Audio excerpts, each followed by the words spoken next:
I'm inundated with people saying to me on the quiet, I can't sell this £1 million house that I've developed, because that part of the market is just on its knees. Founder of Proponomics, co-founder of the Boardroom Club, one of the most prolific property market analysts. I mentioned the name Gary Stevenson. He's become quite vocal in the public domain. Landlords have never had a great reputation, and more though, the landlord bashing has become pretty significant. Well, they're buying properties and they're taking them out the market for other people. Basically everything that I've bought has either been derelict, uninhabitable, developed into what it is today. None of those would have been ones where a first-time buyer would have saddled on in. So if anything, I've created I've not built it, but I've created it. The thing that baffles me about economics is how people can have completely different perspectives of the same picture. But I think we've got a budget coming up where they're going to start worrying people again. That will freeze further business investment. They know there's a gap. Everybody knows there's a gap coming. Nobody knows how big the gap is, but it's actually nowhere near as bad as they're talking about in the press. But we're not going in the right direction at the moment.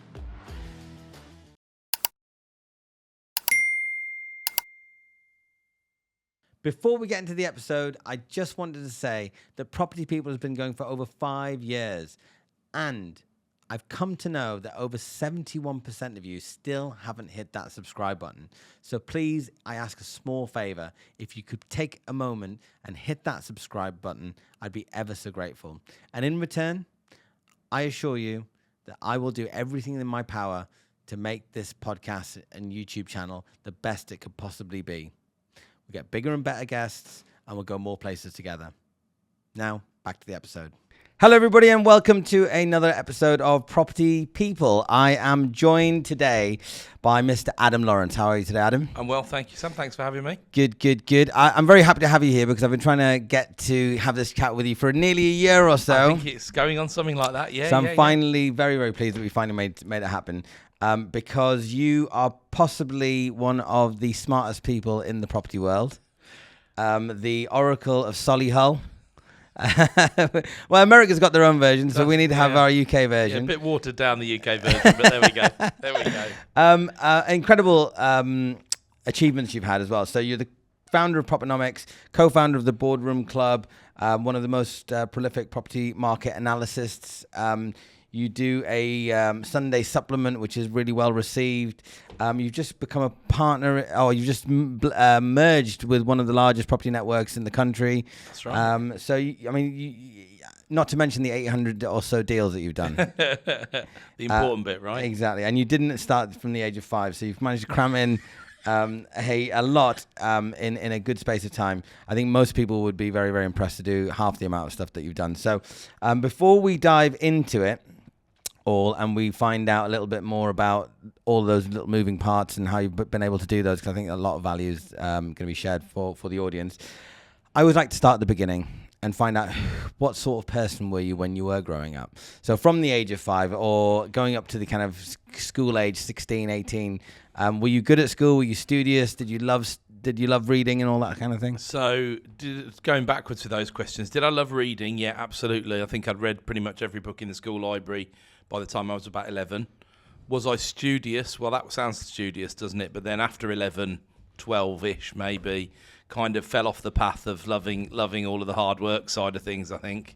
So was I good at school? Yes and no, I guess, really. I got away with a lot, I think, probably is fair to say, because academically, in honesty, I didn't find it that difficult and that stretching.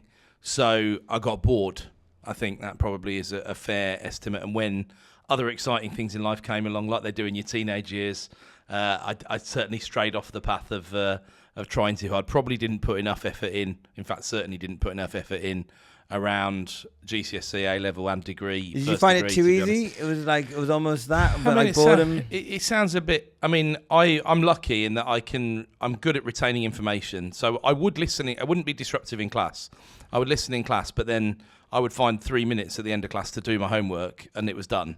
So there wasn't any. So I had a pretty easy life outside of school. When I did my A-levels, I only did 3 A-levels plus general studies, which frankly wasn't enough. I really should have done at least 4. And then at degree level, I kind of, when I lost the structure of the classroom side of things, I just didn't go to many lectures. I'm not proud to say, but I didn't. I went to about half a dozen lectures in about 3 years. Didn't do anywhere near enough work. Read things like the Bluffer's Guide the night before my final exams and stuff like that. I was that guy. Yeah, I know. And got my just desserts at university. Well, in a way, I mean, I probably should have failed, to be honest, but I got a 2-2. But it was a fair cop, to be honest with you. It was a fair cop. Yeah, look, at the end of the day, at least you got a degree. Many don't. And my curiosity is more around the fact that... what did you study at university? Philosophy, politics, economics. Philosophy, politics. And what did you study at A-level?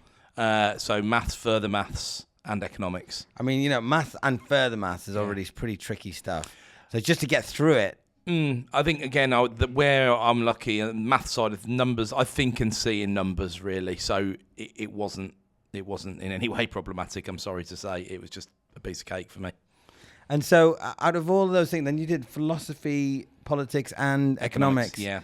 And I can see actually now how that's possibly helped mold some of the stuff that you're doing in today's online kind of persona that you've built and the businesses that you're running. Yeah, I've got a genuine interest, I think. I mean, I really wasn't that interested in politics at university, I'm sorry to say. So I dropped that side of things after year one. Philosophy will always be interesting. And there's kind of a mathematical side, which is more the logic side of things, which I, again, similar to maths, I had a talent for.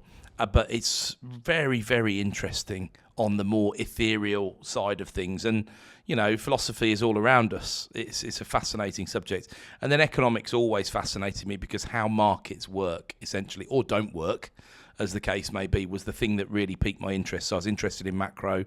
I was interested in the micro side of things. I didn't have the question everything sort of mentality built in enough, I think. So I probably drank in too much without realising at the time you are being taught about the neoclassical school of economics or something, for example. We did kind of learn that, but it was what was put in front of you was kind of, this is the accepted truth. Whereas then you go through a 2008 crisis or you go through a COVID pandemic and you realise that a lot of the stuff in the books is just not what happens. Well, so I studied economics at A-level and the neoclassical theory of the firm, and I ended up coming out a little bit lefty, like a bit of a leftist. And they've just reduced the voting age to 16. Yeah. But as I've grown older, I've actually swung a little bit more to the right as I've been working hard for my money, and I'm like, no, I want to keep more of it. Sure. Have you gone on a similar journey, or were you kind of at that age? Because you're saying you took it all in, but did you have were you leaning any way, left or right? This episode is sponsored by Merryoaks Property Finance. Merryoaks Property Finance is a finance brokerage, and we specialize in property finance for investors, developers, landlords. So anything from buy-to-let, bridging, development, commercial, HMO, short-lets, hotels, the whole 9 yards, we can support you on whatever funding requirement that you need. If you have a funding requirement, please do reach out to us in the show notes, and I hope to hear from you soon. Now, back to the episode. I mean, economists as a rule do tend to lean a little bit to the left because they see the injustice that there can be in the world from a monetary perspective. So I can understand that. And definitely, I mean, look, if you put it by voting record, my first election to vote in was 1997, which is obviously a pretty pivotal one. And I voted for Blair. And I voted for Blair, 2 or 3 times in a row or whatever it was. But I voted nearly across the board these days, one way or another. So I've definitely moved around. But these days, I'm more, I guess people would tell by, I tend to be fairly central. So people who are on the right think I'm a lefty. People who are on the left think I'm a righty. I'm not bothered either way. But I would say I feel politically homeless more than anything else, Sam, at the moment these days, because there's mistakes that are being made that we can quite clearly see are not being addressed, even if the ruling little slice of the party is trying to do stuff. The big majority they've got is blocking them. Welfare cuts would be the big one. They know they do need to cut them, but they're like, not this parliament, guys, sort of thing. So there's definitely, this party that are in power, despite what people will say, are a pretty centrist organisation at the top, but the people just underneath and the most of the body of the rest of the party are very much not. And we would see that if we saw a Starmer deposed, Rayner takes over. I mean, she's almost a penalty kick unless Andy Burnham was to, move into a soft I think seat. was it her that they said that Dad's got like kind of communist kind of stuff up in the house and stuff? I think there's a few bits of that, but if you listen to someone like Wes Streeting, for example, who'd probably be the other name who's currently an MP who'd be in the shaker for leading the party, he says things that you really wouldn't associate with the Labour Party. Like, what would you say to someone who's been out of work for 5 years, where he said, get a job? That's what he actually said. I thought, that doesn't sound like a Labour politician to me. So I'm a strong believer that probably centrism is the way forward. And a lot of the stuff that is ideologically left and right is a complete waste of time. Ideology nearly always loses, and trying to sort of force justice, if that's how you see it, it doesn't work that well, I don't think. Yeah, that's a lot of fence sitting that some might say, but I do agree with it for the most part. They say, I think Tony Blair always famously said that you can't win an election from either extreme. No. So you've got to win it from the centre. But at the same time, if you have too much capitalism, then you get corporatocracy and you get monopolies. So you've got to have a little bit of government intervention. But then if you go swing the other way, you've got all these inefficiencies and corruption anyway. And so you've got to end up in the middle some way. It's difficult because the sort of the current day sort of panacea, if you like, to that is, run it like a business. But that's not what government is really for. So you do need to be quite cautious about that. And government doesn't translate directly to the household, where you need to spend less than you bring in and stuff like that. Though there are different rules around, but you do need to have a long-term. I'm definitely a fiscal conservative. I was about to say, you need to be Definitely. fiscally responsible, but it's not exactly the same as running a business. But you just need to have that financial literacy. And there's a ton of opportunity. Government have got the best investment opportunities of any of us in the whole of the country. Tons of stuff they could put money into that would actually work. The problem is they end up putting stuff into projects like HS2, let's say, where you can't do a proper analysis because you're going to go over time, you're going to go over budget. You've got a track record as long as your arm of, average government project is 66% over budget and 75% over time. So if you factored that in at the beginning, would you have still said yes to it? And of course, the whole argument underneath it has changed as we've gone along. So that's just one example, isn't it? Technology changes. I think that's trying to, what's it called? Cloud out the sky or something as well. 50 million a year. I'm all for a bit of global warming. I've enjoyed the summer so far. But again, that's another controversial topic. It is slightly controversial. I'm fairly controversial on that myself in terms of where the UK actually sit, whereas I'm not a big fan. I've become less and less of a big fan of the phrase global warming because ultimately the UK is not in charge of 99+% of the world. We don't have the influence we used to have. What we really need to concentrate on is what effects will global warming have on the UK climate, and are they good, are they bad? And that in itself, just by suggesting there might be a positive like you did, is enough to get you shot in some places. Yeah. So that's the difficult line of the centre that I like to tread, really, Well, we've gone straight dove into the deep end of the political sphere, and I'm sure we'll come back and touch up on it. But I want to go back to your career as well very quickly. So from university, you've studied, which university did you go to? I went to Oxford. Smart. Well, I got a 2-2, so look at it, double-edged sword, right? Double-edged sword. Very good.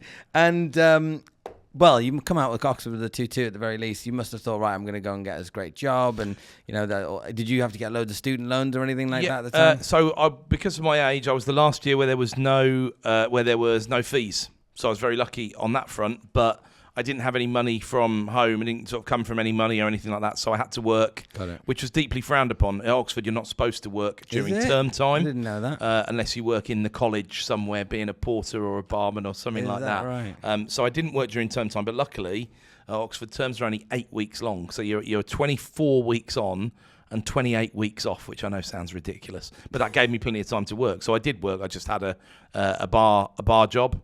And I had 28 weeks a year to put the hours in to pay for the rent and pay for the lifestyle and all the rest of it. I also, as a little aside, I'd started playing fruit machines and worked out there was a guy who could beat them, who could win on them most times he played them. So I sort of followed him, watched what he was doing, figured out a few things for myself.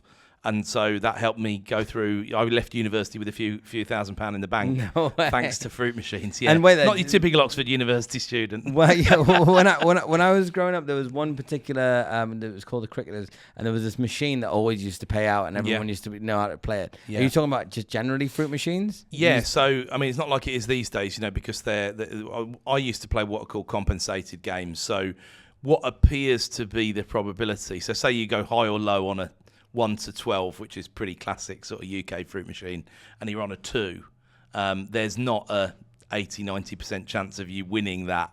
It just depends where the machine's at in its cycle, sort of thing. Yeah, exactly. So the more, if you'd watch someone put 100 quid into a machine that would pay out 75 quid if it was on a bit of a streak or a run, and they'd lost it all, you could be pretty sure. So you'd keep an eye out, basically. So some of that, but also it was a bit more complex than that, because there are a lot of little tells on certain machines, and the way the reels span, the numbers that span in, different colours of things, different ways. There was the occasional one where the program was faulty in a way, so you could. I remember one where every £21 you put in, you were guaranteed a jackpot if you knew what you were doing, and the jackpot was £25. So then it became a game of, okay, that's only £4. So how quickly can you get through that cycle? So then you worked out how to sort of stick the machine. It was quite fun. It was quite a fun thing to do as a bit of a hobby, I suppose, which also brought a few quid in. Yeah, and I think that when you do as much business and as much deals and then trading and everything as you've done, it's kind of almost gamifying everything. I think that's a fair comment. Yeah, I've definitely done that. You know, I started playing cards. Real bad timing. I started playing poker around the time of my final exams, which is another one of the reasons why I had to read some of the Bluffers' guides and things like that. And I turned like $50 into 1,600 on an early version of online poker. But then I thought, that's great. I must be one of the finest players in the world. I'm just going to play poker for a living.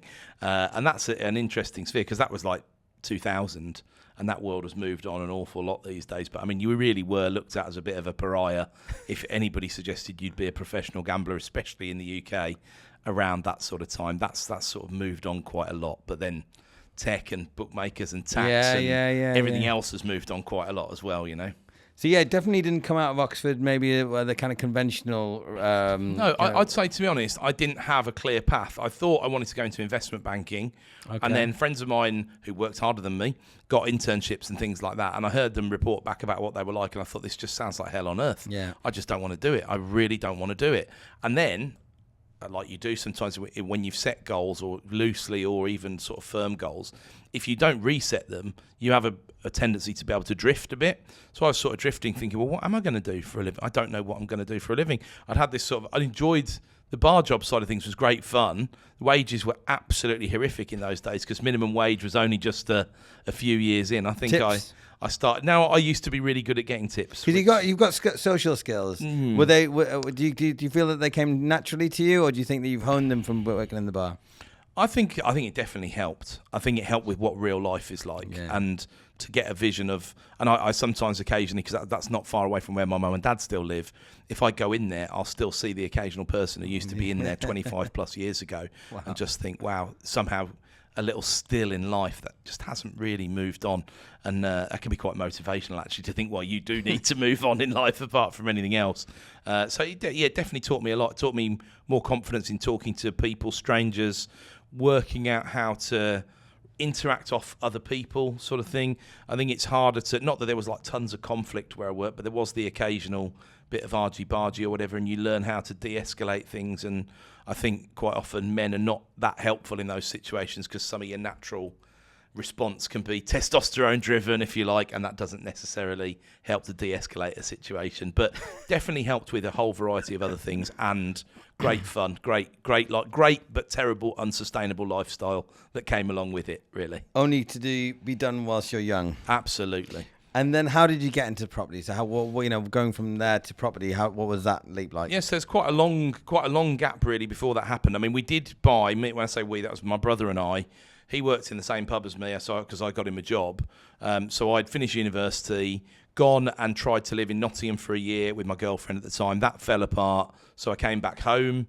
And so my brother just had his 18th birthday, so I got him a job in the pub as well alongside me, and we negotiated to buy a house over the bar with someone who was a mortgage advisor, actually, interestingly enough. And those were the old days of, obviously we were super, super green, and he just said, I'll sell it to you. You can even have a discount if you let me write the mortgage for you.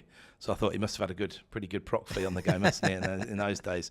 So we said yes. We agreed to buy this house at 125k. Nice.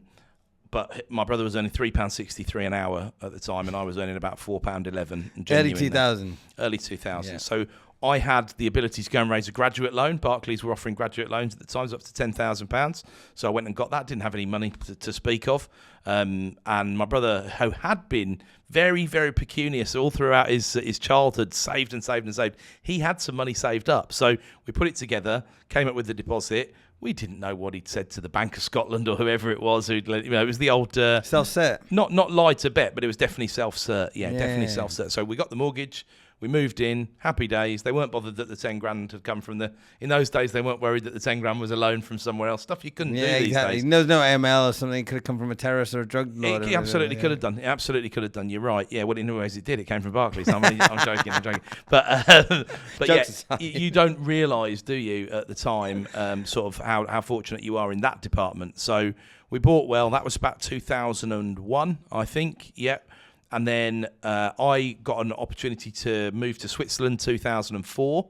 So I sold my share in the house to someone who my brother was going to partner with in order to do it up and flip it, because we hadn't done a single thing to it. And we bought it at 125 and then had it valued by an estate agent at 185. Yeah. And so I sold my share out at that sort of level of gain. So that was significant. Went to Switzerland with some money in my pocket. Had a pretty good opportunities in Switzerland where like bed and board and things were paid for. So I was just sort of putting money in the bank, Saving, yeah. I was doing some internet sports arbitrage stuff, which is kind of an extension of the fruit machine stuff in a way on the side while I was also working. Spread betting? Not exactly, but, fixed odds betting mostly. Okay. But it wasn't really betting, it was hedged. I was trading bets. So it was like I landed in the city some way, somehow, because with my day job and that, I still used to put in about 100 hours a week. So I might as well have been an investment banker after all. Did a couple of years in Switzerland, a couple of different firms, felt a bit stagnant, felt like I'd hit the ceiling probably of where I was. There wasn't really anywhere to go. I wasn't in any way, and I don't think I ever have been, like organisationally particularly savvy or internal politics savvy, which is why I think corporate perhaps doesn't suit me so much. Yeah. So I didn't really know what to do. So I did leave and come back home and extended what I'd been doing on the internet betting side I started to get banned from bookmakers. So we were winning money. So, of course, they didn't like it and we started to get banned. So we started to bet in cash. And I ran a cash betting operation, which again was hedged stuff, arbitrage sort of stuff. I thought it wouldn't go on for that long because it was just too good an opportunity. Went on for about 4 or 5 years. It was never going to be a long-term thing. And then my brother, who I did some, primarily partnered with on that, he decided he was going to go and do a second degree and become a doctor and be a proper contributor to society, because we were done being degenerates by that point. And also, really, the landscape started to change. What I knew couldn't last, didn't last. Betting in cash in those days was not a problem. You could saddle into the bank and pay in £9,000 and they weren't worried. They didn't start asking you 3 million questions and raise red flags about this, that and the other. As that started to change, I thought this is just not sustainable anyway, as any kind of living, if you like, whatever you want to call it. And it seemed to be getting worse, not better. So fast forward a couple of years, I then had a bit of a pivotal moment. What am I going to do? I thought, I'll go and do an MBA, because my CV, if you like, was just all over the place and people couldn't understand. I was absolutely deeply unemployable. And I thought, have I missed out by not working in bigger corporates? Getting a big name on the CV or something. Yeah, my peers by then had done all these sort of quite cool things and they were obviously on big paths upwards. And I started realising what I sort of always knew, but if you are going to make it for yourself, you're not going to have that pathway of you'll probably earn more and more and more until you get to about 55, and then you'll probably start to ebb away a bit if you kind of follow the average income pattern. It's more like that, you've seen that graph, that sort of swirly graph. Absolutely. You understand that, it's the way it is. And I think also one of the dangers, I think, for a lot of those people that have gone on that path is that once they're stuck in it at the age of 30, 40, when they're on very good salaries, to come off it suddenly and try and go your own route, it's just almost impossible, because you can't come off the amount of money you're making. You've got your mortgage and you've got your lifestyle, so it's like golden handcuffs. It becomes golden handcuffs. And then by the time you get to 55, then it starts, because you're like, oh shit, I'm one of the older ones. So it's a chosen path, but it's then what you've invested in, what your lifestyle looks like then, because you've kind of done it all already. If you've had kids, they're maybe probably grown up, etc., etc. You just don't have that level of outgoings or that level of. You're more. I think the older you get, the more settled you get to an extent that, really. So I realised, I thought, I can still have one more pop at this. I was sort of in my early 30s. I'll do an MBA. I did the GMAT, which is the standardised worldwide test for MBAs. Got a big score. Got offered scholarships to places. Got a full scholarship to Warwick Business School, which I was delighted with because it's not too far from home. And they've got a presence in London as well as having a presence in the Midlands, obviously. So I thought, well, I'll kind of try and get the best of both worlds here, really, which is how I'd played things so far. Got in, did well. I won the academic prize, the Dean Scholars Prize for the year. So I kind of I think there was a bit of revenge in me in terms of I knew I hadn't worked hard enough at my undergrad, so I went in and gave it 100%, and to see how I would stack up, and it was great. Got offered, all right. Yeah, got offered jobs by some pretty big corporates. I got a contract somewhere where I was working because it's a master's. There's a dissertation involved, project and dissertation. So I went and did my project inside an organisation, which became their primary strategic focus for the year after, and they said, "Well, stay and help deliver it." It was a Coventry Building Society. Oh, cool! So it was. I think I've got a mortgage with them. Gave me a great insight into lending and how it really works. I sat right by the head of the intermediaries and the compliance team. Interestingly enough, so.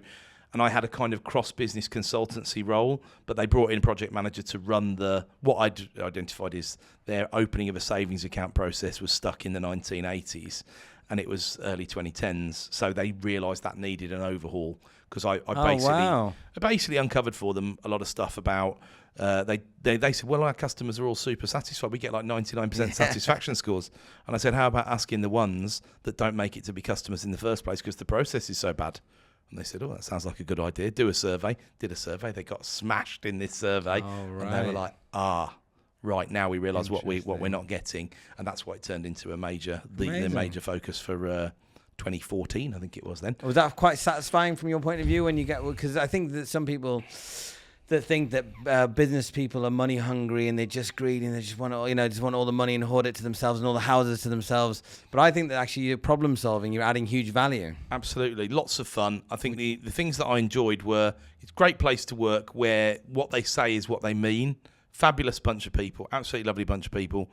But my specific boss at the time made promises to me about fast track promotion and this and that and the other, and then just went against those promises quite openly, recruiting people above my head and things like that. And I just thought, this is the bit of the game that I can't play. And also to an extent, early to mid 30s by then, it's maybe a bit too late to be climbing this, because would it have been much different if it had been 10 years ago? Probably not. And I could have sat my 2 years in my position making her look good or whatever, but I thought 35, I thought I don't need to do this, I can't really be bothered.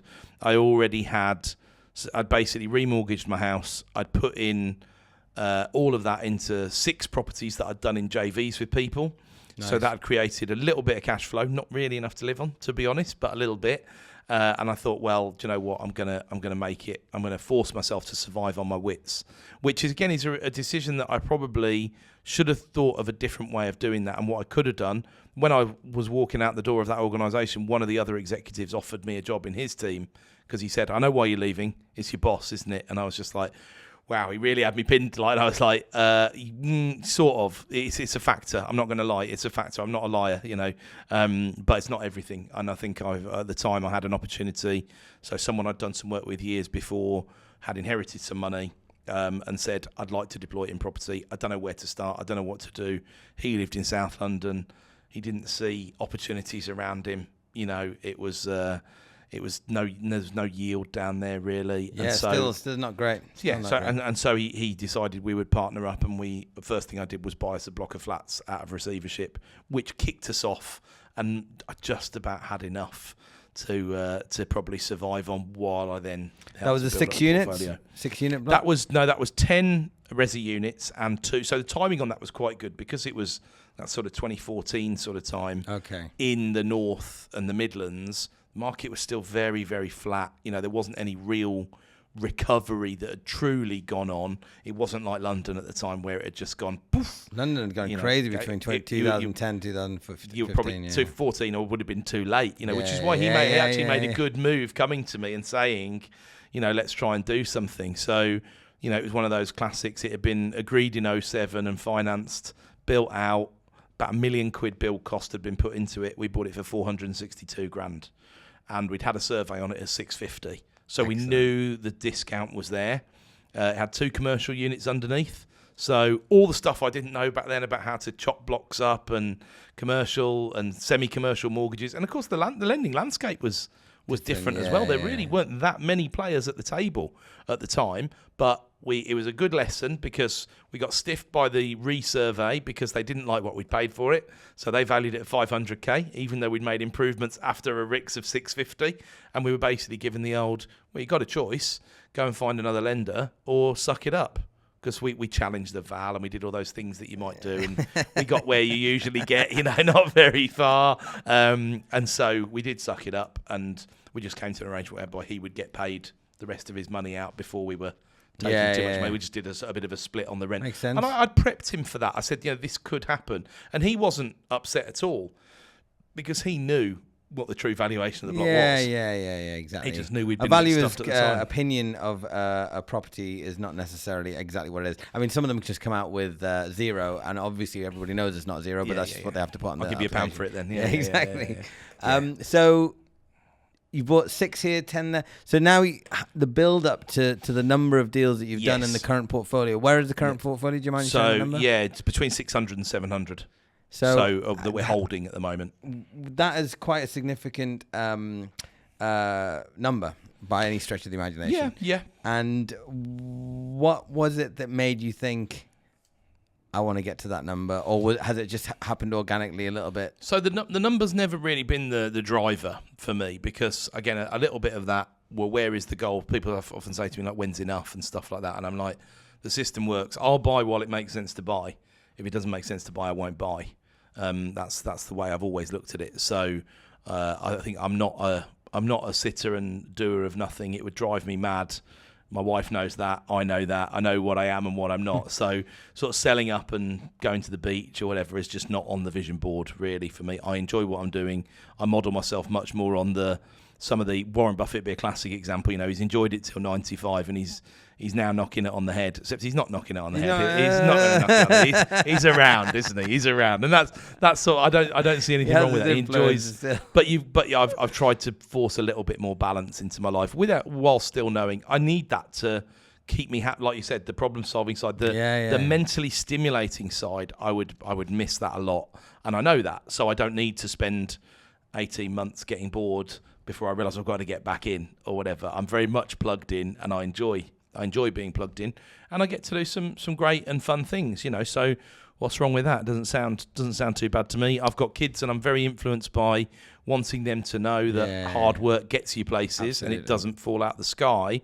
And that is, if you ask them at the moment, that's what they'll tell you. Dad works hard, but he makes time for us, and that's that's my idea of great work-life balance. So, that makes sense. Or wrongly. That makes sense. I got a young daughter, and I always you have to otherwise. Because if you love what you do, you'll never work a day in your life, and it's all fun. You gamify it, and it's great, and we can be kids and kind of do that all day. But we also have to be fiscally responsible. We have to be adult responsible and do stuff that's good for our health, good for our well-being, good for our family, and all that. Absolutely.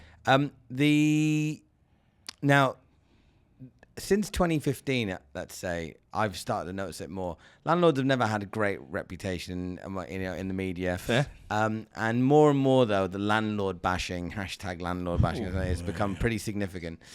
When you go out there on these sorts of platforms and stuff, and have been sharing, you've got the likes of Gary Stevenson and all these guys that are going at people and coming from a different angle. Do you get much hatred for having that number of properties? Because you'll hear a bunch of younger people, generally speaking, Gen Zs or whatever, they're saying, like, why do you need more than one property? You don't need more than one property. You're just hoarding, you're just being greedy. If I was going to bother to defend myself, which I don't really, but in honesty, and this is not an appeal for an OBE or a knighthood or whatever, one of the other classic tropes that you get is, well, they're buying properties and they're taking them out the market for other people. Whereas really, basically everything that I've bought has either been derelict, uninhabitable, non-compliant already with tenants in situ, developed into what it is today. That pretty much covers the universe of what I've done. So none of those would have been ones where a first-time buyer would have saddled on in. I've then sold some of those on to first-time buyers and secondary market movers and things like that. So if anything, I've created I've not built it, but I've created it. So there's more units in play and there's more compliant rentals in place today than if I'd never picked up the pen and decided I was going to get involved in property. So they're wrong, those people, ultimately. You need a functional private rental sector. It serves the purpose. I have many tenants who rent out of choice, and they say that they rent out of choice. So, for example, people who've come out of a messy divorce or something like that, and they said, right, I'd rather rent because I know if the roof goes, you've got to fix it. If the boiler goes, you've got to fix it. And they're quite open and honest about that. And in some areas, I mean, apart from the capital growth side of things, there hasn't been a big, it's so much cheaper to own these days. I've got so much stock in places where people could get mortgages on 3 times their earnings, especially these days where the minimum wage is, full time. I mean, they could easily buy it, and they need a 5% deposit or even less. So the barrier's not really there. It's not really there. The choice is there not to make the sacrifice side of things. And I say that as someone who did make the sacrifice, but also in a time where there's more and more forces out there than ever, with lots of tech and lots of intelligent selling and on your mobile phone, lifting money out of your pocket second by second with contactless transactions and stuff. I was talking to a landlord the other day, and she was saying, used to underwrite a tenant and there'd be a couple of sides on the bank statement. You got a pretty good feel for them, right? And now there's 13 pages, and it's 4 quid, 3 quid, 4 quid, 2 quid, 4 quid, 5 quid, 7 quid, 8 quid. But you just see the bank balance iTunes app and a this and a delivery and then it's nothing, and then the wages come in, and that's it. And if you think, well, there is luxury. I mean, Bank of England look at it this way. Their own stats that they use, right? The discretionary spending for a family in social housing is around about 150 quid a week. Say that again? Right? Discretionary spending. So spending they don't have to make. Yeah. For a family in social housing, it's about 150 quid a week. In the private rental sector, it's about 275 quid a week. Now, I don't want this to be the whole avocado toast, blah, blah, blah. But that is the analysis that the Bank of England relies upon, right? We all know there's discretionary spending. And look, there's counter-arguments. You need to be able to go to the cinema or whatever your poison is. Exactly. And a bit disposable income to do, exactly. And that's what it is, exactly, disposable, right? So then what you choose to do with that is different. And I think the media does a huge disservice to the entire sector, because they make people believe it's not accessible these days, whereas in real terms, houses are cheaper than they've been for 12 years if you adjust for inflation, and they're cheaper than they've been for 22 years if you adjust for the average wage. So I'm not talking about people earning more and having these mega jobs and things like that. 22 years it's been since you could buy. That takes us to 2003. Not an entirely unaffordable time in the market. And I always think about what's the alternative as well. So all these properties that are derelict, all these properties that are not habitable, or they're not up to compliant, they're not safe properties. If you're not going to do it, if you're not incentivized to do it, if there isn't the private rental sector, who is going to do it? And then they'll say, well, the government's going to do it.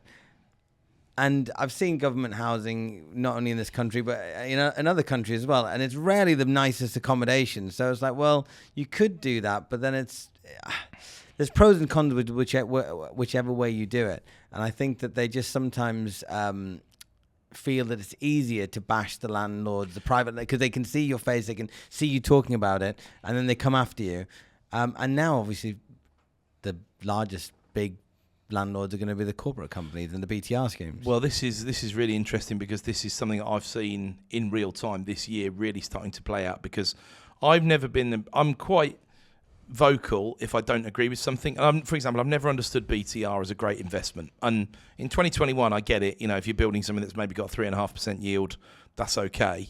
But if 2025, it's not viable because 30-year bond yield's 5.5%. Right, so why would you bother? And then BTR, you find out that in the real world, it costs you a bit more to run that cinema and that concierge and that gym downstairs, and the BTR investors are not getting the returns they were promised.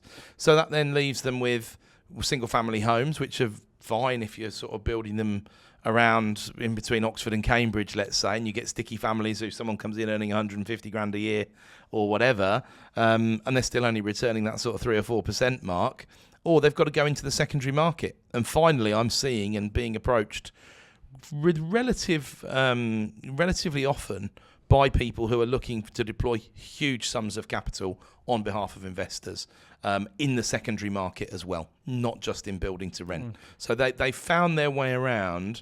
How do you internationally cope with some of the oldest built stock in the world, right? A different climate that's also changing, mostly wetness being the thing that's changing, and how do you get comfortable with a building that was built 75 years ago, when you haven't got a new build warrant, you haven't got everything that you want in that department.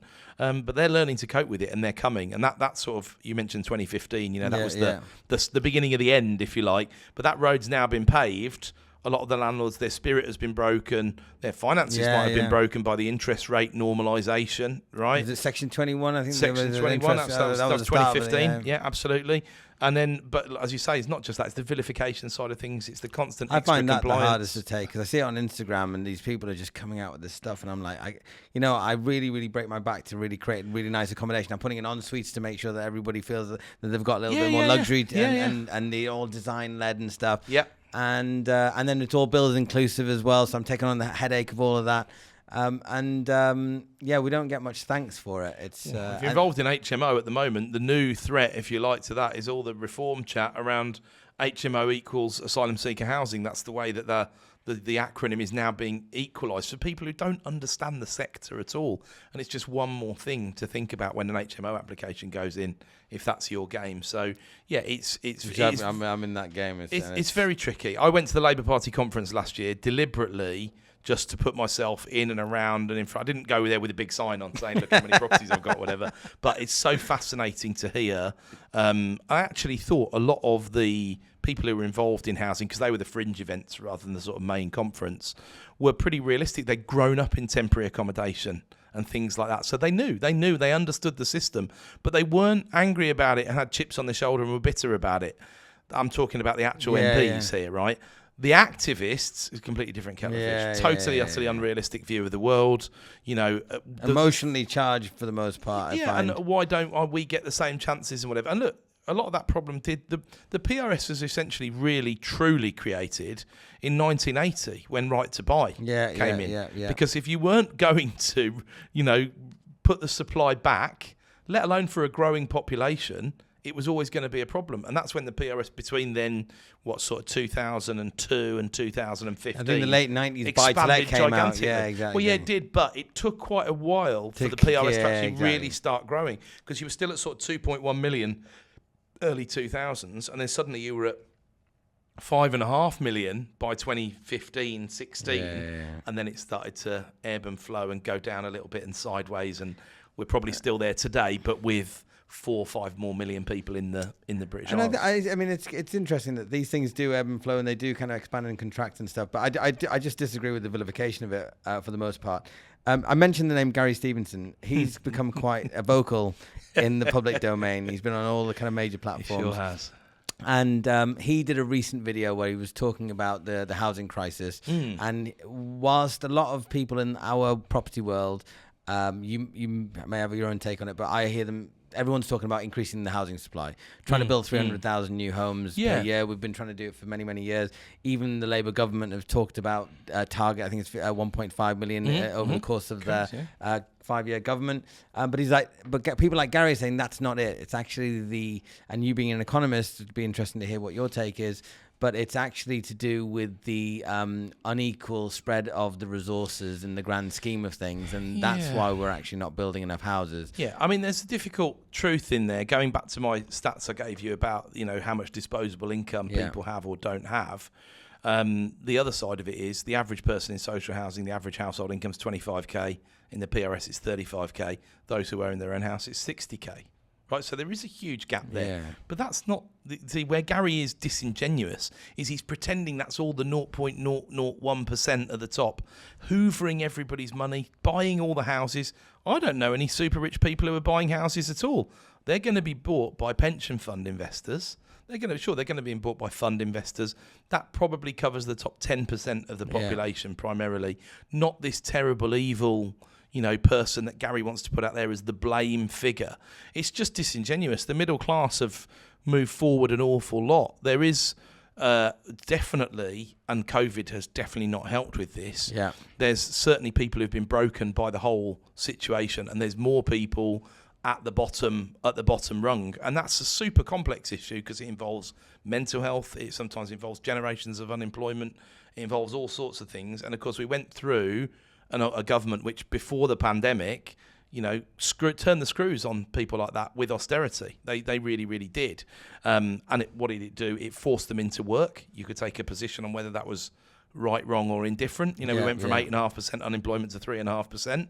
I know from visually, you'd go to places where there used to be tons of people at home on the sofa in the day, and they weren't there anymore because they were working, because the system had forced them back into work. And I think the average person would probably be okay with that, whilst we would all regret some of the fringe cases of things that fall off. There's always those exceptions. You're always going to be able to do the Daily Mail story about something or other, right? So this is it. So I think Gary, he very, very, very rarely quotes actual facts and figures because they don't support his argument. The interesting thing, I don't know if you've seen this video, but he goes out on his balcony and he goes, "Look at all these cranes. There's 14 cranes." Yeah. I'm like, that's the level of your evidence? I'm like, okay, so all the population that's literally doubled over the last 50, 60 years, and 14 cranes is going to solve all the housing problems. I'm like... And they're built in blocks that probably sold to investors from outside of the UK, apart from anything else. I like the guy because I think he's well-intentioned, and I see where he comes from because I know that part of London very well, and I genuinely like the guy, and I can see that he actually does care. Yes. But the thing that always baffles me about economics, about this whole left and right thing, is how people can have completely different perspectives of the same picture. Yeah. I think where I would agree with him is supply isn't necessarily this whole 1.5 million homes, 300,000 a year. The difference between building about 150,000 a year, which is what we're doing at the moment, and 300,000, extra 150,000 homes. There's 30 million households plus in the UK. So it's a little pebble in the pond. There is that side of it. It is credit availability. It is things like that. But then if you remember, coming up to 2008, what everybody was told was we need to make finance more accessible.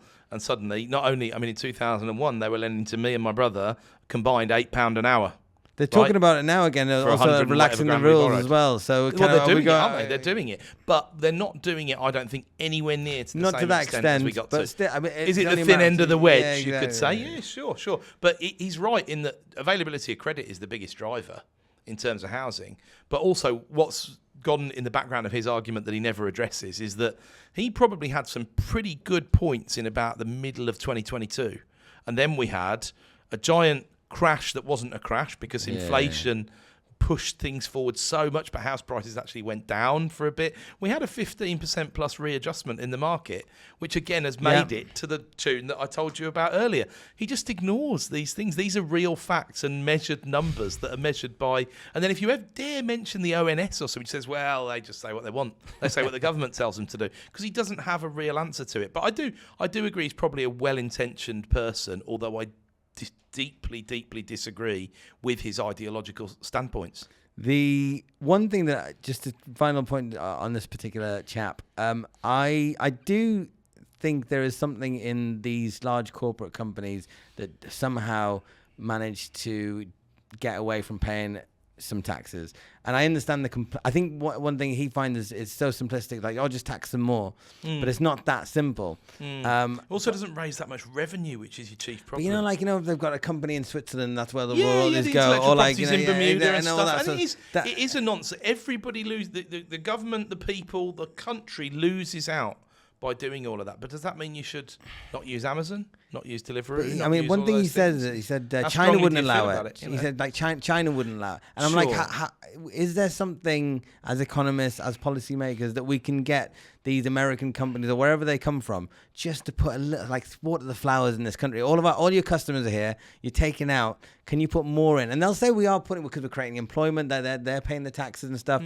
But we just need you to water the flowers a little bit more. Yeah, I think this is probably the only good thing about Rachel Reeves putting national insurance up for employers, for businesses, right? Because what it meant is all those who pay some very whacking great salaries, not to that many people, unfortunately, which probably seeds inequality. It doesn't necessarily, but they do create. If you create, look at what's happened in Ireland, in terms of the GDP and all the rest of it, and you don't hear major league issues with Irish inequality. You hear Ireland have got a surplus this year, and they're reinvesting I didn't know that. Thanks to what's going on with, they took this money from Apple that they were forced to take by the EU court. They didn't even want to take it, because it's done so many good things for them. So there is a way of extracting. This is one of the other problems of Gary's argument, right? He goes with tax the rich, whereas the real true argument is tax the rich more. as everybody hears this 30% figure thrown around, top 1% of income taxpayers, Yeah. they paid 26.6% of income tax last year. So they're paying tax, right? Non-DOMs, who are almost untouchable anyway, the average one was paying something like £800,000 in VAT. Yeah. Because VAT you can't avoid. But the problem is if you Yeah. whack VAT up, it's regressive, right? Yeah, There's yeah, a lot of yeah, things you could do that would be much more progressive, including rebalancing the council tax system. Because it's very, very nastily regressive in this country, right? it You could is. absolutely do that. There are things you could do within the current mechanics. I understand not encouraging saving, and that might sound strange for an economist maybe, but this economy needs consumers, it doesn't need savers. 100%. Right? We need the circular flow of income. We need the tax. Now, there's two ways to go about solving that, really simply, I think. One, give people confidence, which this government has not been good at doing. Not very All the good. confidence surveys show you're very, very poor. What happens when you haven't got confidence? You save. Yeah, What happens yeah. with saving? Well, the small interest rate you get, there's a bit of income tax to pay, maybe, but it's no good. It's not as good as I come and spend it with you. You go and spend it down the road at M&S, etc., etc. They're going to reduce the interest rate, and that will help encourage savers to start spending. Reducing the interest rate is definitely one way. How else do you give people confidence? I mean, ISA, what we probably might see in the next budget, take away or lower the ISA cash limit, because people saving money in cash in ISAs doesn't really help the economy in any way, but you're hurting potential voters, although I don't know if they are. Really, they probably voted for them last time. I don't think they'll vote for them this time. That's when the kind of economics and politics start to get a little bit muddy, because then that's why they reduced to 16. I'm not a big fan of that. I would like to see some policies made about maybe windfall tax. I think in '97 there was a windfall tax against the telecom companies. I think one of the things that Gary talks about, which is in 2021. All the online businesses made a lot more money. Amazon, where everybody was buying online. They sure did. So I just think because of what happened and they benefited it so in such a big way, we've got to be able to tax them, or at least a windfall or something. The digital services tax, which is there to try and just sort of nibble away at the intellectual property and the very good tax structuring methodology that they use, raises 2% raises 800 million quid a year. So even if you made it 10%, and 10% of turnover would be a shocking tax to put on anybody, right? But even if you X5'd it, it would be 4 billion quid a year. It's not the sort of, the welfare cuts would have done more. So this is where tax ideology versus tax effectiveness. Whereas if you look at it, every year since 2000, the average income tax rate has sat between 31 and 34%. When Jeremy Hunt went out, the last thing that he did in his last budget was he put income tax down because he put national insurance down. We're currently paying 28%. We're in one of the worst financial situations we've been in apart from 2009, 2010. And we're paying the lowest income tax rate by several percentage points. It's wrong. And that would raise 25 plus billion quid, which could, if you went back into the 32% bracket. And I personally think you should remove national insurance for employees because it's a nonsense, and just make that the tax rate and be honest with people.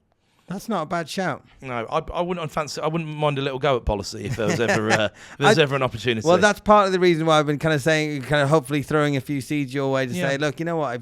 I'm sure somebody like yourself who thinks along those terms could probably throw out a few ideas, and they'll catch on with the right person or so. And I think that's where we've got to be. And nobody votes for the man who says put income tax up, right? But I would do it slowly. I wouldn't do it all in one go. You've got to play the game within the confines of the game. Gamifying the OBR, right? They look at 5-year forecasts. So you make things that vest within 5 years so that people don't feel it all at once. Which is what I think Labour have done largely, which is why they came up to this 40 billion tax grab at the beginning. So hopefully as they get close to the election, they might start giving concessions back to hopefully win back some of the electorate and say, well, look, we did it the right way. You gamify it. You've got to kind of sequencing. But I think we've got a budget coming up where they're going to start worrying people again, and that will freeze further business investment and things like that. And that's what concerns me. They know there's a gap. Everybody knows there's a gap coming. Nobody knows how big the gap is. Nobody follows the OBR closely enough. It's all out there to be seen if you want it to be. It's actually nowhere near as bad as they're talking about in the press, but we're not going in the right direction at the moment. We're not, and I'm the eternal optimist. So hopefully, I just think that with the economics kind of equilibrium, we'll find it eventually, and it'll all work out. But hopefully, before it's not too late, and there's people saying that the UK has lost its charm and everything in a globalized world, and there's potential, but long term, if it keeps going, Yeah, I'm not a big buyer into all of that. I think, you touched on China a little bit earlier, and I think it's inevitable that after you've had a pandemic or something like that, then an autocratic regime that also, what's the advantage? Let's be honest, we're not perfect in the West by any stretch of the imagination, but they look 50 years ahead. They make 50-year investments. This makes things so much easier. If you sit in front of me and say, right, I need something that's got an impact in the next 3.5 years, that's not how a government should be. I've just said you don't have to run it like a business, right? But now you're making me try and run it like a business because I need results now. I need results now. No, you don't. You need to consider the demographics. 100%. You need to consider the population. You need to consider the long-term opportunities. Well, because we've got this democratic revolving door thing like they got in the US as well, it's just harder to make those proper long-term we could do with a 7-year term or something like that. It wouldn't be the worst idea. Exactly, and sometimes you're tweaking these little things for every now and then. It doesn't have to be 7 year forever. It can be then moved back again. Talk to me about Proponomics and Partners in Property and the Boardroom Club and these other activities that you do. Sure. Why are you doing them? What are they? And do you enjoy doing them all? So Proponomics, I started out of passion. That's the name for my podcast. And I, as you said earlier on, I write a piece which is between about 3,000 and 10,000 words if I really get into it, that I publish once a week. I publish that on my LinkedIn, and I also then transcribe it for my YouTube. And also do occasional other bits on my YouTube, certainly when I'm kind enough to be invited down to be on a podcast with someone else, for example. So that is my thoughts distilled as much as possible because it helps me, because it means I have to do the work. I'm accountable to do that work every week. Yeah. I haven't missed a week of publishing that now in the 3.5 years I've been doing it. Excellent. And I don't intend to miss a week. Might be a bit longer than 3.5 years now, actually. So it means I have to do the work. I've got a lot of bank debt. I have to consider what the landscape looks like. I have to forecast in my day-to-day business because of the model we use to buy. We buy with a bridge. We come off the bridge usually after 6 months, depending on what's gone on. So I need to forecast the interest rate 6 to 9 months in advance. So I better be good at that. Right? And I better see what if credit was going to dry up? What if I need to... I honestly believe if I'd been doing that in 2006, I'd have been screaming from the rooftops in 2007, and I'd have been one of the ones scratching my head going, why hasn't it fallen apart yet? And then suddenly, bang, it would have done. So that's the problem. And I've had, some really, really great messages from people, and it's led me to make some great connections and go on some great days out and stuff like that for people who have read it and taken, like in 2022, for example, I was hammering things saying, look, there's a lot of risk to the upside here on the interest rate. I'm not giving you advice. I'm telling you what I'm doing. I'm breaking a lot of mortgages and I'm fixing them for 5 years today because the rate's going up and I don't know how far it's going up. But that's what I'm going to do. And some people who followed me saved themselves an awful lot of money. Thank you. A lot of they did. And then Partners in Property. So founded that alongside Sue Sims in 2017. Yeah. So we founded it as one meeting in Birmingham at the time in a landscape where there was very little in terms of sort of independent property networking. And there was actually very little in terms of the more corporate networking, actually. There was a couple of things going on. We deliberately founded it as a daytime meet. So you had to be either a full-time investor or really serious about property investment to take a day off work or whatever. I remember I went to the inaugural one in London. Yeah, fantastic. So in the Canary Wharf, in the St Catherine's Docks. Yeah, lovely part of the world. And so, we expanded from Birmingham down into Bristol, over to London, up to Manchester, down to Southampton at one point. A couple of the more satellite meetings were harder to drive, really. So we shut those down a couple of years ago. And then as time's gone on, we've all got an awful lot busier. I used to go to every meeting. I spend 4 or 5 days a month doing it, and my capacity's just got squeezed far too much. Sue's the same, and all the other partners that have been involved are all the same. So we said, right, what are we going to do? One of those sort of, do we let it, is it burn out or fade away to an extent? And luckily, I'd already been talking with Danny at Prosperity. They were really the only organisation we could see ourselves aligning ourselves with in terms of values, in terms of what they're obviously quite a lot bigger, but also they were quite keen on looking at getting some presence down in the south. So it made sense for everybody. They've got a big team. The partners were doing a fair amount of the legwork themselves. I would do a fair bit of the financial control side of things myself, which is just not sensible, not viable. They've got a team to be able to do that. So it just made sense for us to do a deal. And instead of not being able to turn up and maybe let the members down a little bit, there's a bigger thing there, which is much easier for me to go and participate in than for me to be anywhere near organising it, paying for it, doing this, that, and the other. So a bit of a no-brainer, really. And I was grateful that Danny was as receptive as he was for us to have that conversation. Very good. And the Boardroom Club? Yeah, so Boardroom Club is something Rod and I had talked about doing. So Rod Turner and myself, we'd been working on a couple of bits already. And we thought a consultancy club thing would be a good idea. We saw a bit of a gap. The idea really was people would go through a training program, which might be a mastermind or whatever, and then they sort of get to the end of that 12-month program, and then they were sort of like a little bit cast off because the training companies didn't really know what to do with them apart from anything else.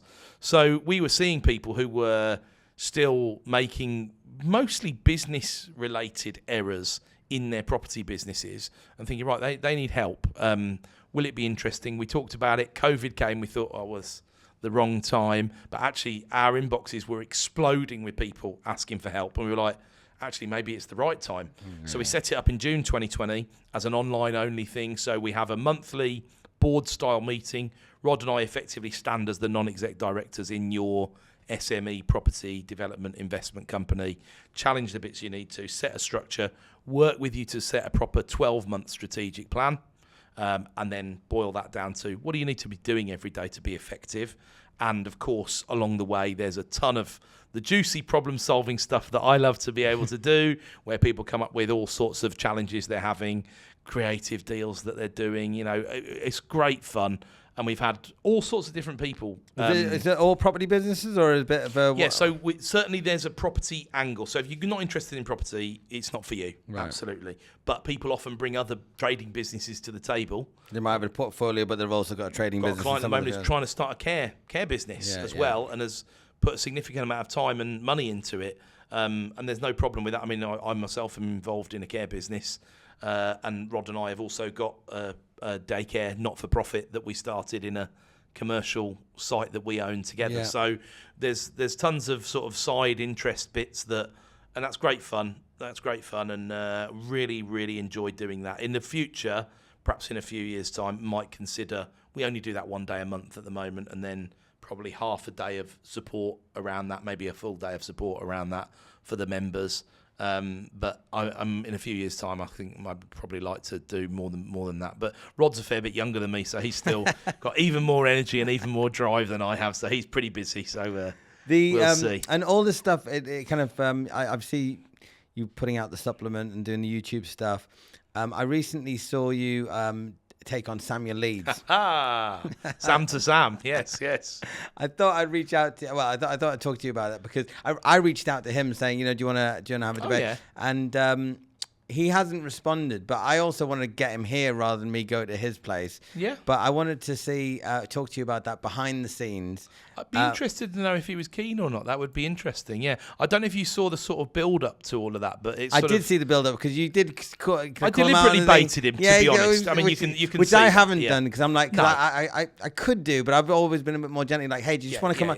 You're a lot classier than I am, Sam. That's the bottom line. No, I'm a street fighter. You got a bit of class about you, so that's what it is. But here's the thing, though. He's very, very, very. He's probably one of the best in the business in terms of baiting people out as well. On the flip side, right? Marketing wise, he's the best in the business. There's no two ways about it. It's not.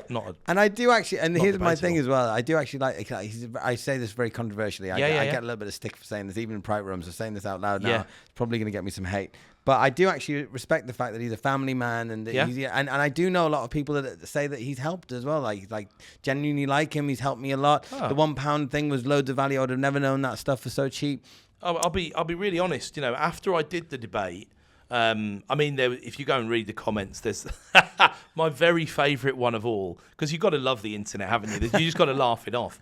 Is someone said I look like a Temu Rick Gannon, which I thought was one of the lowest moments of my life, really, being compared to a Temu anything, really. But I did see the funny side of all of that. Good. And I said to Samuel, all fun and games, especially the online world. Should I? Because he kind of had a little bit of a go at me because I hadn't ever been to a crash course. Yeah. And I thought, it's a fair point, right? Okay. So I said, I'll go. No problem. I'll put it down. And he said, well, no, don't go to one of those because you're too experienced for that. It's not your level. It'd just be a waste of your time. But come along to one of my academy dinners. So I thought, he's put the arm out, fair play to him. I'll do it. So I went down to an event that he was holding in Heathrow. There was about 350 people there who were like current academy members and former academy members. They can stay on for a little bit of extra money every year and stuff like that. And to be honest with you, it wasn't drastically different from many other property rooms you could put yourself in if you saw 350 active people in a room. There were people doing conversions. There were people, and there wasn't a lot of. I mean, I realised like I walk in there, am I walking into the lion's den? And there's a few people that saw me and recognised me and were like, but the most aggressive sort of comment I got was, well, have you changed your mind yet? And I said, honestly, I went in with a relatively flexible mindset, but it's things like the chainsaw and stuff like that I felt obligated that I had to go and talk about. Right? I watched that, and I did agree with you as well, because I'm like all about the landlord bashing, and I don't like it. Exactly. And I'm like, you're not really helping our case here. No. I mean, he even walks out of like he basically the tenant walks out the Out court. of court, yeah. And I'm like, I get it, and it's great marketing, and you're getting eyeballs and you're getting attention and stuff. Yes. But is it a net positive? I think that was one of the things. And That's exactly my line. Yeah. It's good that, I actually applauded anybody that goes and sits with anybody that they disagree with to have a civil discourse and debate, because I think that's how we all rise to a high level. And I would like to talk to him, because I do have certain things that I think that he could do better. But I also think that he's done a lot of good things as well. And he's a prominent property person. So it's like, why not? I think if you went to that academy dinner that I went to, for example, you would see 350 mega fans of his in a room. Absolutely. So it's difficult on balance sometimes, but I could tell you, what did he prove to me? Yeah. Because I prefer to talk about what I can see. He's very passionate about what he does, right? He absolutely believes 100% in himself as a good force. Yeah. He's an incredible marketeer, which I knew anyway, but I saw in action, if you like, as well. And a lot of the people, I spoke to maybe 50 people that night and said, how did you make the decision? Because that's what interested me. Did they go to a crash course and then go, oh, everyone's running to the back of the room? And do you know what? Every single example there was, people said, I went to 4 different crash courses before I signed up. I considered these 3 or 4 companies, all the names you would expect them to get, all the big advertisers, all the big pay-per-clickers and stuff. I considered all of them. And then after 2 years, I decided to go with Samuel. And I just thought, all you've got here is a room of people who've made a conscious purchasing decision.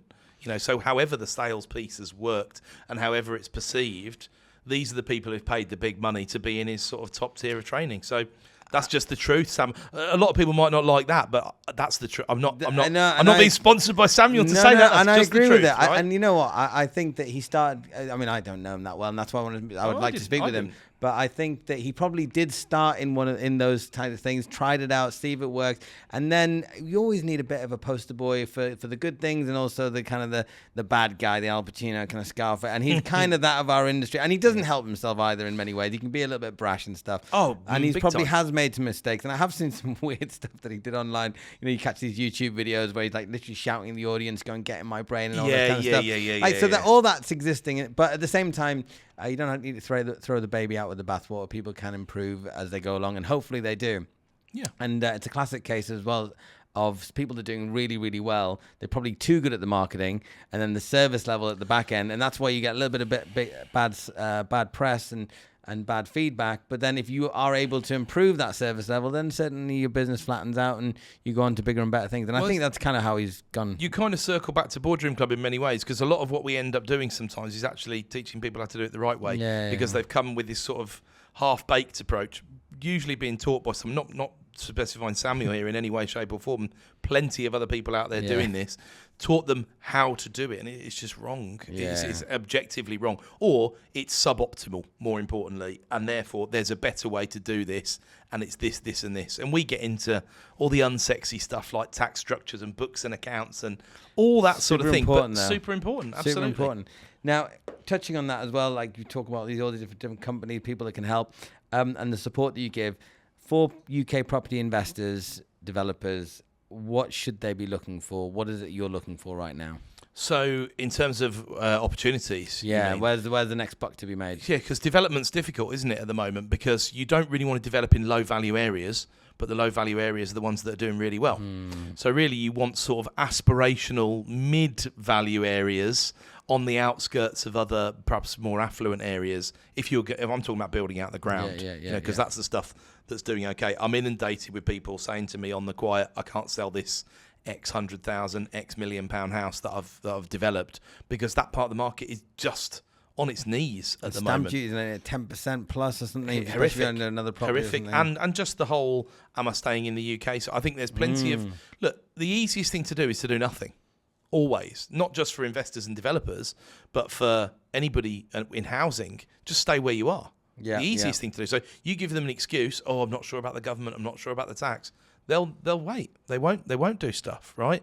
You've got a huge amount of supply. You've got stuff being repurposed. I think you've got capital being repurposed from the south to the north just because of the yields and things like that. So how do you take advantage of that? There's still plenty of deals in these markets that are actually quite hot at the moment. They're the markets that I happen to operate in because I operate a higher yield model ultimately to make sure there's cash flow apart from anything else. But there's money there and there's capital growth there. So there's not too much not to like in those markets at the moment, but there's plenty of people looking for the exit door, whether it be portfolios, individual units, properties with tenants in situ. And that is, I think, is still going to go like this as we finally see royal assent of renters' rights in September, presuming it is going to be September now, which looks highly likely. It's going to lead even more opportunity. And there's so much on the market in some places. It's pick your money, take your choice. I think you need to be following up on everything that you do. I think it's a common thing that people don't do. They put an offer in. Someone said to me the other day, they said, I put an offer in at this few months. And I've done it myself. You put an offer in 6 months down the line, you see it's transacted at that price or lower. And you think, why didn't you sell it to me? But the answer is they weren't ready at that point in time. And you weren't persistent enough to get the deal. So persistence is huge. I think people need to be a bit savvier about things like limited companies. There's much more value in buying limited companies these days because the stamp duty differential is huge. And I think you also need to be thinking about how you exit. So if you're a developer and you're developing to sell, that's fine. I always prefer having a backup plan to hold it. I'm very uncomfortable if you don't have a backup plan to hold it. I hate the sort of one exit sort of stuff, but I'm a risk manager. At the end of the thing I've done through my whole career is manage risk, right? So I don't like that sort of stuff. So I think you need to be prepared for that. I think you need to be prepared for the big corporates that are now coming in, and they might be the people that you're exiting your portfolios to. The more I go around not really the circuit, but the broader property world these days, you're tripping over people who've got 5 million, 10 million, 20 million pound portfolios. Usually the vast majority which is owned by the bank, to be fair. But if you want to exit at a good price, one of these corporates may well be the answer. So be getting ready for what they want, looking clean and tidy, being cautious but not too cautious about the next investment, being greedy only when others are fearful, as the great man would say. But the Oracle of Solihull would say that, wouldn't he? But yeah, I think that's the best Warren Buffettism that there is, to be honest. I agree. And one of the things that ever since I've been following you has been the yield thing as well. I definitely, especially since 2008 when the interest rate's been so low, it's only going to have been gone one way. That's why I ended up going down the HMO route. Yes. I do find that HMOs, though, are so painful in terms of, I mean, forget about the vilification of kind of what it all stands for, but now also the yield, the gross to net has basically been squeezed from higher interest rates and higher utility bills. So I've been looking at more kind of high yielding commercial, whether it be and retail in particular, because I think the high street is going to be there. It's not going anywhere. You just need to know what type of unit, what type of tenant. You need to be able to asset manage it.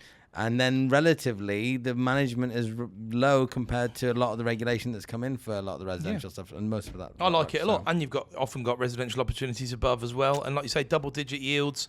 And look, if you're ever going to buy into something, like you said, it's not going away. There's too much retail property in this country, but that doesn't mean the centre of the high street. That means the outskirts or the retail parks or the this or that isn't. You've got to find the right one at the right price. Yeah, that's it. And they will regenerate themselves. They will bring in leisure. They will do this, that, and the other. So if you're going to buy something cyclically, you want to buy it at the bottom end of a cycle, which it feels like retail. We're in and around that bottom end of a cycle, I would suggest. So that makes a lot of sense to me. One thing I have to ask, even though it's called Property People, and I'm going to start asking everybody about it, is crypto. What are your thoughts? Like or loathe? I try and be generally pretty open-minded, but it's not been for me to buy it because I don't see the intrinsic value. I don't see the transactions taking place, and I don't see how we move to a world where transactions are taking place. But there's all sorts of counter arguments to that. It might just be very high ticket transactions that take place in crypto. I mean, it's not a great way to transfer money. And in a world of AML, I cannot reconcile in my mind how AML sits with crypto. It just doesn't seem to work that well, really. Although you could say, well, you can identify every single transaction. So the lack of the intrinsic value thing has always been a problem for me, which is why I've stayed away from it. Is the fiat world being challenged maybe more than it ever has been before?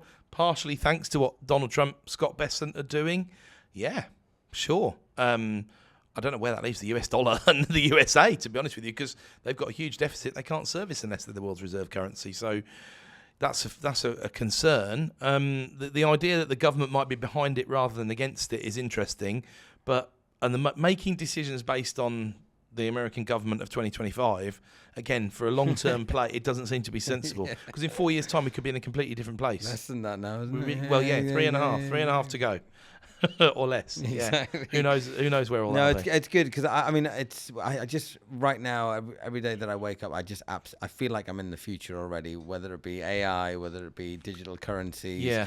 I just feel that we are now completely in a new paradigm, Mm-hmm. and I feel that it is inevitable that we're already in the digital age anyway in terms of tapping. That's it. Yeah. Money's already digital, right? What's going on in the back end? I think that there could be an improved technology. But is blockchain useful?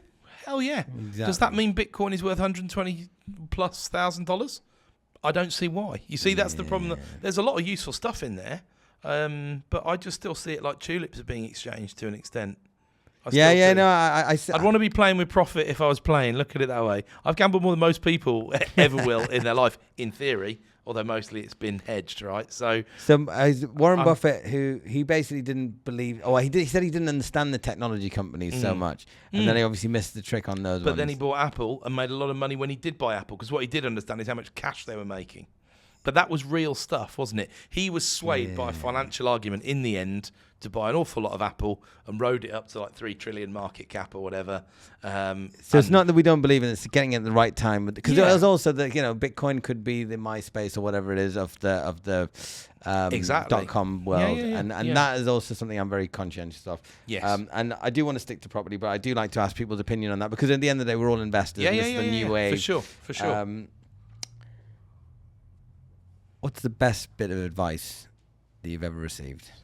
Do as much as you can as early as you can. I think that was probably the best bit of advice I ever received.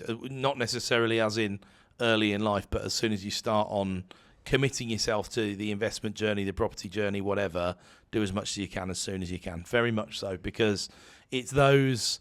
Although a lot of my stuff is back-end loaded because we've sort of gone up a bit like the hockey stick to get to the number of units that we've got, it's still, when you look back at those, I bought that 10 years ago, goodness me, that's doing rather well, that is, isn't it? And it's got a 30% mortgage on it or whatever. Right. There's cash there to be taken out, whether it's remortgage, whether it's sale, whether it's whatever.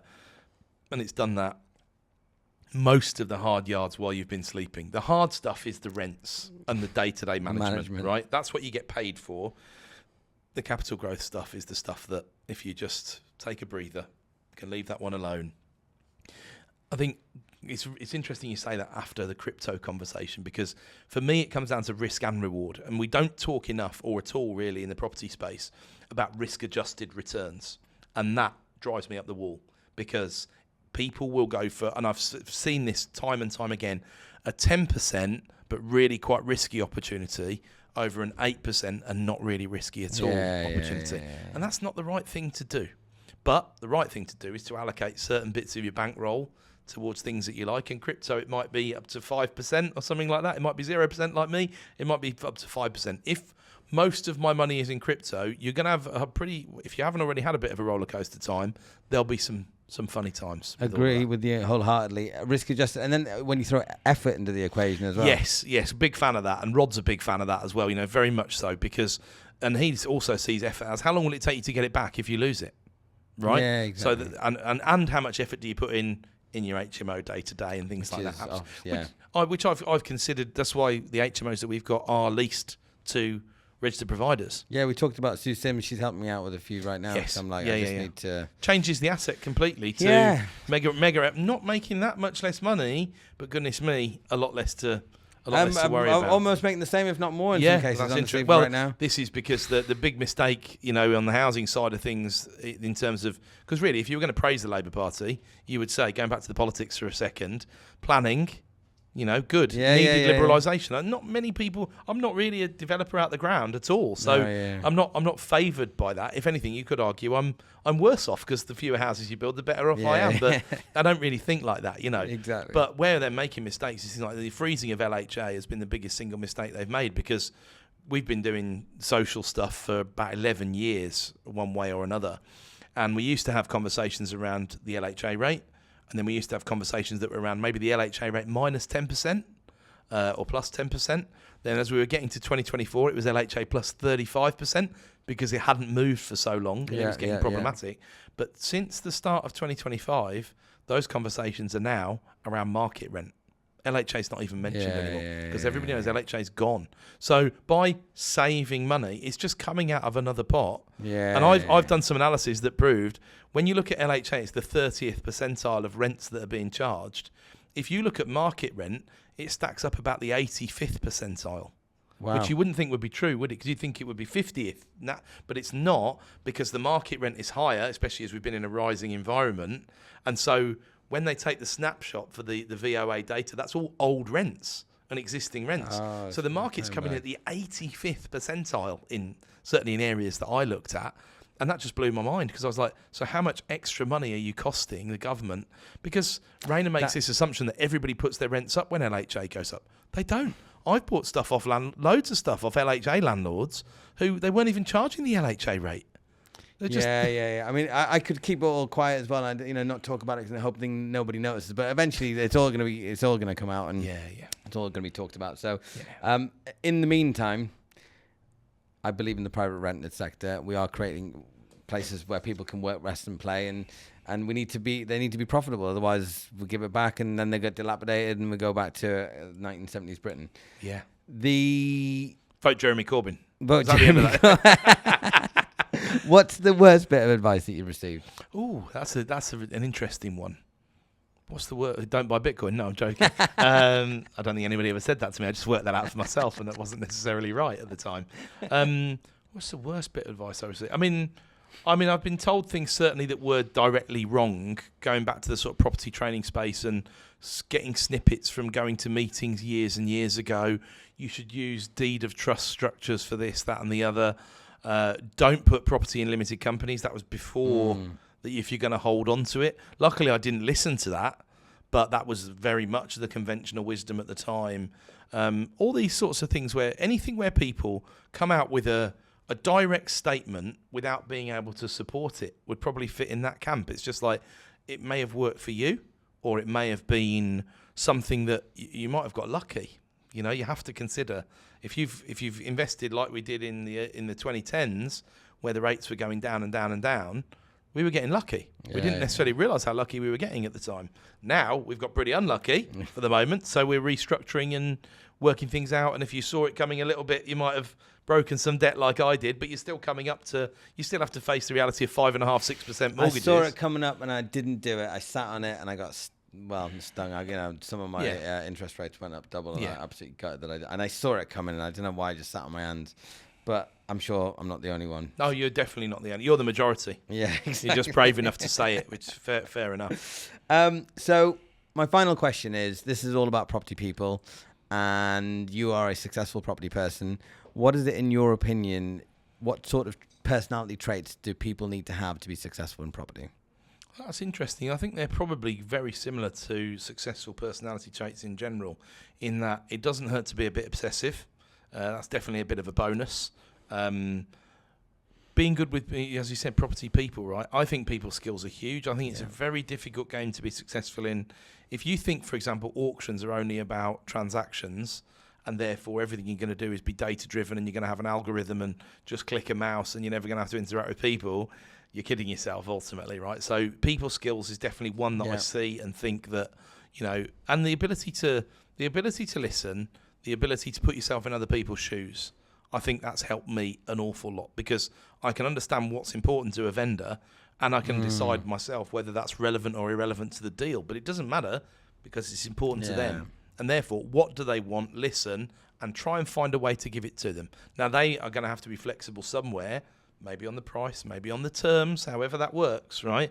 But if you can give them what they want, and you can handle the objections even before they start, that's a huge, huge advantage. So I think that's probably one of the best traits. But the best and most successful people I've seen are great at putting the right people around them.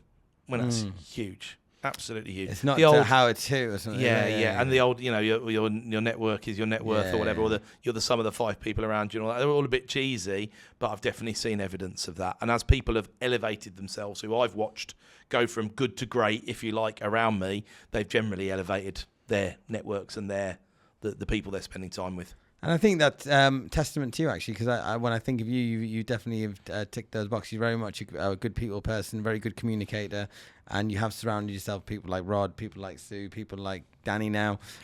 So hats off to you. Oh, thank you so much for spending some quality time with us. My pleasure, and thank you for having me. I enjoyed that a lot. Cheers. Thanks, Sam.